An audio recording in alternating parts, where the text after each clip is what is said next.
शाप और अभिशाप इस तरह की बात भी है। तो डिजिटल लिटरेसी आई तो ऑनलाइन एजुकेशन मिला, बट उसके साथ चीज़ें फ्रॉड जैसा उन्होंने पूरा बताया कि कैसे मैसेज आते थे, तो उन चीज़ों से नुकसान भी है। तो इसीलिए डिजिटल लिटरेसी पे हमें लिटरेट होने की ज़्यादा ज़रूरत है।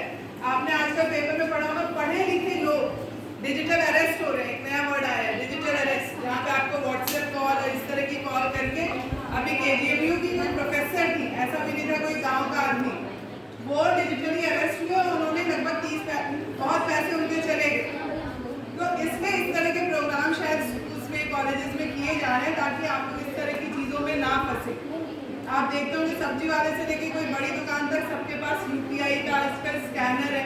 तो लाइफ इजी तो हुई है, डिजिटल लिटरेसी बढ़ी है तो, और अच्छा है, अच्छी बात है। इस चीज़ को पहले बहुत मजाक में लिया जाता था, पिछली सरकारें कहती थी कैसे होगा, लेकिन आप देखिए आजकल आप लोग खुद ही पूछते हैं UPI है क्या तुम्हारे पास, या दुकान वाला ही कहता है कि भैया UPI कर दीजिए, वो चेंज और वापस कैश देने का झंझट ही करता। लेकिन उसके साथ टेक्निक आगे बढ़ी तो स्कैम वालों की भी टेक्निक आगे बढ़ी। अब तो AI आ गया है, AI से आपकी वॉइस रिकॉर्ड करके तरह तरह के साइबर क्राइम हो रहे हैं जिसका आपको पता ही नहीं।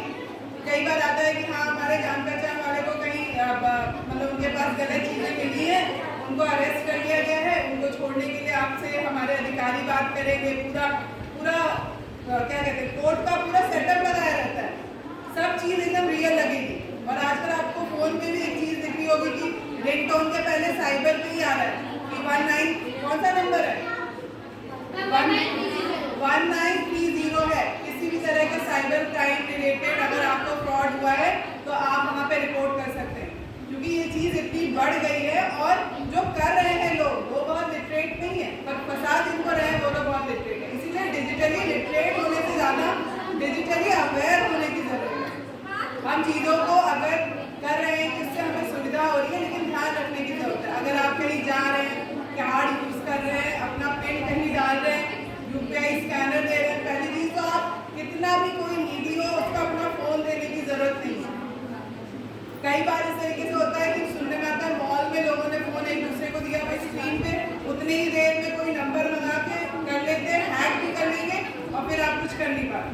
तो कोशिश करिए आपका जो भी डिवाइस है, फ़ोन, लैपटॉप, वो अपने तक ही सीमित रखिए। जो पब्लिक वाईफाई है उनका लिमिटेड ही यूज़ करिए। कई बार हमें लगता है ना वाईफाई में अच्छी स्पीड मिलेगी, ले लेते हैं, बट वो उतनी सिक्योर नहीं होती। फ़ोन को, और आप लोग तो स्टूडेंट्स हैं,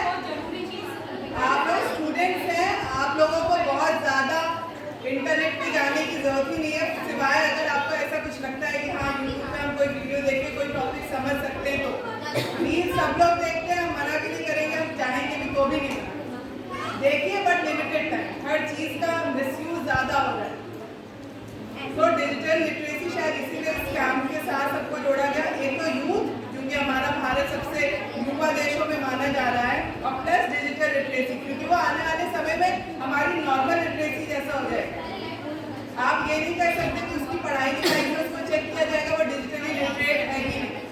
और ये चीज़ें शहर में ज़्यादा होती हैं, गाँव वाले अभी भी थोड़े अगर वो ये यूज़ कर रहे हैं, इसीलिए तो कई लोग आप सुनिए होगा कहते हैं हम ऑनलाइन कुछ यूज़ ही नहीं करते, क्योंकि इतना फ्रॉड बढ़ रहा है। भले वो जाके बैंक से पैसे निकालेंगे, बैंक से कुछ भी करेंगे, बट वो डिजिटली इन सब चीज़ों में नहीं आ रही, क्योंकि हम ही में से कुछ लोगों ने इस तरह का तंत्र बना दिया है कि जो हम लोगों के लिए अब उतना सुरक्षित नहीं है।